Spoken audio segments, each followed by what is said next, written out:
Naghatid ng isang makabuluhang pamaskong handog ang 102nd Maneuver Company ng Regional Mobile Force Battalion 1 matapos maitayo at maipagkaloob ang isang bagong tahanan para kay Nanay Felisa bilang tanda ng malasakit, pagmamahal at pagkakaisa ng kanilang unit para sa komunidad.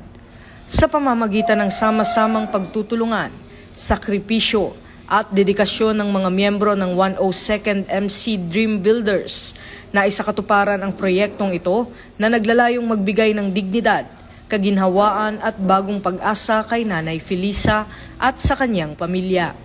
Nagpaabot ng taus-pusong pasasalamat ang unit sa lahat ng individual at katuwang na tumulong at nag-ambag upang maging posible ang nasabing proyekto bilang patunay na kapag nagkakaisa ang pamahalaan at komunidad, mas maraming buhay ang maaaring maabot at mabigyan ng pag-asa.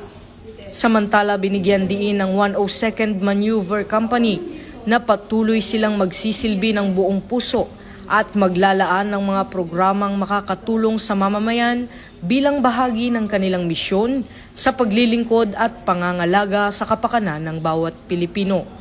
Yaman na, takisay sa tuma nga population na kung may baga ang kinaganda.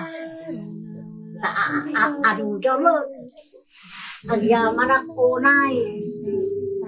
Tulong kanya. Ito ang bagong PNP para sa bagong Pilipinas. Serbisyong mabilis, tapat at nararamdaman.